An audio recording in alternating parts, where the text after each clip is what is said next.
Good morning to all. कई लोगों का सवाल है कि हम आप गर्मियों में मल्चिंग के लिए बोलते हैं, क्या सर्दियों में भी मल्चिंग कर सकते हैं? बिल्कुल करनी है, क्योंकि धरती हमारी माता है। अब हमारे पास ज़मीन तो नहीं है, सिर्फ हमारे पास पॉट्स हैं, और पॉट्स में जो मिट्टी है वही हमारी माता है। तो माता को उगड़ा हुआ रखना सर्दियों में, आप खुद सोचिए क्या ठीक है। एक छोटी सी चीज़ बोलना चाहूँगी, सिर्फ कुछ महीने मेरी तरीके से बागवानी कर लीजिए, आपके रिज़ल्ट्स बहुत ही ज़्यादा पॉजिटिव आएंगे। और देखिए, ट्रस्ट करना पड़ेगा आपको, तभी चीज़ें पॉसिबल होंगी, क्योंकि कहते हैं ना, सकारात्मक सोच ही सफलता की पहली सीढ़ी है। अगर आप नेगेटिव सोचेंगे तो डेफ़िनेटली कोई रिज़ल्ट नहीं आएगा। तो आप करके देखिएगा, क्योंकि देखिए सर्दियों में ओस पड़ती है, कोहरा होता है, जिससे कि डायरेक्ट जो ठंड है वो मिट्टी पर पड़ती है, और मिट्टी में रहने वाले जो जीव हैं वो थोड़े से परेशान होते हैं। तो उनको आपको प्रॉपर सिस्टम देना पड़ता है। एक देखिए, जो प्रकृति में जहाँ पर इंसान की अप्रोच नहीं है, जैसे जंगलों में आज भी इंसान बहुत ज़्यादा नहीं घुसता है, तो वहाँ पर देखिए प्रकृति अपने आप मैनेज करती है हर मौसम में। आपने देखा होगा, बरसात में जो भी पत्तियाँ झड़ी हुई होती हैं वो डिकम्पोस्ट हो जाती हैं, तो पौधों को खाद मिल जाती है। और जब तेज़ ठंड पड़ती है तो कुछ पौधे अपनी पत्तियाँ झड़ा देते हैं, ज़मीन पे बिछ जाती हैं, वहाँ झाड़ू नहीं लगती है, और सारा का सारा जो बिछावन होता है वो ठंड से बचाता है। बहुत सारी चीज़ें हैं, मतलब मैं तो सिर्फ एक सिंपल सा एक आपको एक उदाहरण दे रही हूँ कि धरती माता है, उसको उगड़ा मत छोड़िए। मेरे किसी भी पॉट में आपको सफाई नहीं मिलेगी। जैसे बहुत लोग कहते हैं ना, कुछ मत छोड़िए पॉट में, सब हटा दीजिए, फंगस आ जाएगी। और मैं जो भी मुझे पौधे से आपको पता है, मैं प्रूनिंग करती हूँ, पिंचिंग करती हूँ, वो सारा का सारा पॉट्स में जाता है। देखिए आप कितना सारा ये गेंदा झड़ता जा रहा है, मतलब फूल सूखते जा रहे हैं, मैं इसी में डालती जा रही हूँ, और इसी से मुझे नए नए पौधे मिलते रहेंगे। देखिए, नए प्लांट्स निकलना शुरू हो गए हैं। और मैं अपने सारे पॉट्स दिखा सकती हूँ, सारे पॉट्स में यही हालत रहती है। मैं कुछ भी नहीं फेंकती हूँ, जो भी पौधे से निकलता है वो चॉप करके वहीं डाल देती हूँ। बहुत ज़्यादा नहीं डालती हूँ, बट हाँ, मल्चिंग हम एवरी टाइम रहती है, सर्दी गर्मी बरसात सभी में।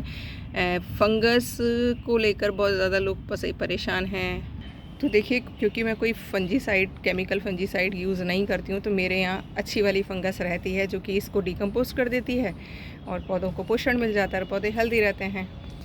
ये देखिए, कल सब्जियां डाली थी, अभी बस इनके ऊपर एक लेयर मिट्टी की डालनी है मुझे। और ये मैंने कल कॉक्सकॉम का पौधा दिखाया था, इसमें देखिए कितना सारा ये रखा हुआ है, सब इसी में डालती हूँ मैं।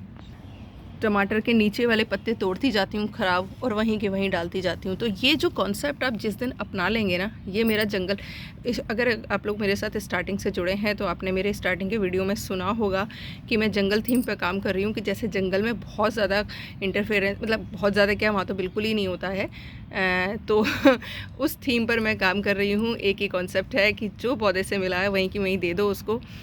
खाद बनानी है अलग से बनाइए। तो मैं तो, आपको पता है, खाद शुरुआत में बनाती थी, अभी थोड़ा कम बनाती हूँ। अभी मैं डायरेक्ट पॉट फिल करती हूँ, साइड में रखती हूँ उसे 1 महीने के लिए, और उसमें फिर पौधा लगा देती हूँ। ये कॉन्सेप्ट मुझे क्यों अपनाना पड़ता है, क्योंकि देखिए बहुत सारी चीज़ें, मैं जैसे किचन वेस्ट भी मैनेज कर रही हूँ।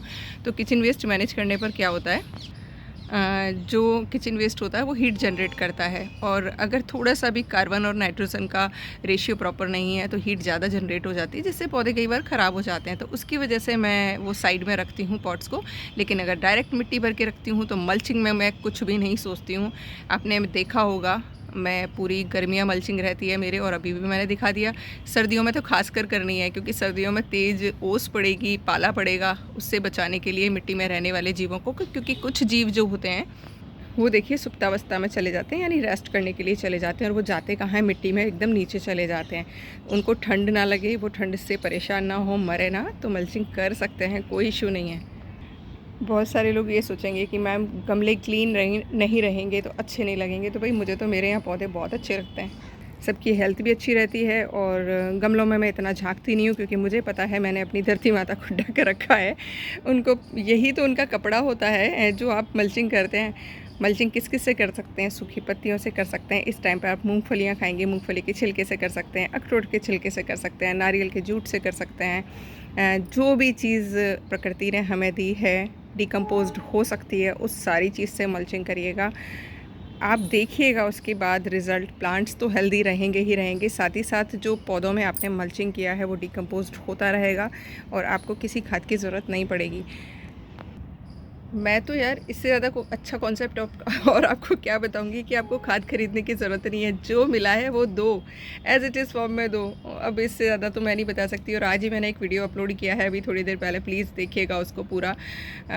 उसका उस कॉन्सेप्ट को अगर आप अपनाते हैं तो मैं सिर्फ आपके प्लांट्स की हेल्थ की गारंटी दे सकती हूँ, बाकी आपकी मर्ज़ी है। और हमेशा कहती हूँ झाड़ के, टेरेस को झाड़ के फेंकिए मत, उसको भी पौधों में ही डालिए। तो देखिए सरसों, ये पिछले साल का बीज है, मैंने अभी नहीं डाला है, नेचुरल है। गुलाब के पौधे में तो सरसों नहीं डालूंगी लास्ट ईयर का देखिए सीड गया होगा। सरसों का पौधा देखिए कितना हेल्दी है। और अलाइसम का बीज गया होगा, तो देखिए अलाइसम का मुझे बीज लगाना ही नहीं पड़ा। देखिए इसमें अपने आप, और पौधे की हेल्थ देखिए, और भर के फ्लावरिंग होगी। और अलाइसम का पौधा बीज को बहुत ज़बरदस्त अट्रैक्ट करता है। बट आपके गार्डन में भरपूर मधुमक्खियाँ आएंगी। और सब्जियों वाले जो पौधे लगाते हैं उनके लिए तो अलाइसम बहुत ही प्यारा पौधा है। तो देखिए अपने तो हर पौधे में रहता है मल्चिंग। तो भाई हमारे जैसा पौधा चाहिए तो कर लियो ये काम ब्रज बोल रही हूँ आज, क्योंकि वहीं से हूँ, रही राजस्थान में हूँ तो राजस्थानी भी आती है। कुछ दोस्त हरियाणवी रहे हैं, फ्रेंड्स हरियाणवी रहे हैं, तो हरियाणवी भी आती है, थोड़ी थोड़ी सब कुछ आती है। ऐसा नहीं है, हिंदी बहुत शुद्ध आती है, बोल सकती हूँ बहुत अच्छे से। तो ये आई होप आपका बिल्कुल क्लियर हो गया होगा कन्फ्यूज़न कि मल्चिंग गर्मियों में नहीं सर्दियों में भी ज़रूरी है। करिएगा, एंड रिज़ल्ट फिर देखिएगा और मेरे साथ शेयर करिएगा। Thank you for watching. Sharing आप करते नहीं हैं, लाइक और कमेंट के पैसे नहीं लगते हैं, प्लीज़ करा करिए ये मेरे लिए मोटिवेशन है, नहीं तो फिर देखिए मन नहीं करता है वीडियो बनाने का। मेरा तो एक ही मिशन है, गार्बेज टू ग्रीन। हर एक टेरेस पर, हर एक बालकनी में पौधा हो। बालकनी और वो भी नहीं है तो इंडोर आपको सिखाऊंगी अब मैं कि इंडोर आप कैसे कैसे कौन से पौधे रख सकते हैं जो कि आपके बहुत अच्छे से चलें, बहुत अच्छे से ग्रोथ करें। जल्दी ही शेयर करूँगी video. Thank you for watching. और हाँ, आज जो वीडियो अपलोड किया है उसे ज़रूर देखिएगा, बहुत काम का है। उसका लिंक मैं आपको आई बटन में या डिस्क्रिप्शन में दे दूँगी, कमेंट बॉक्स में देख लीजिएगा। Thank you for watching.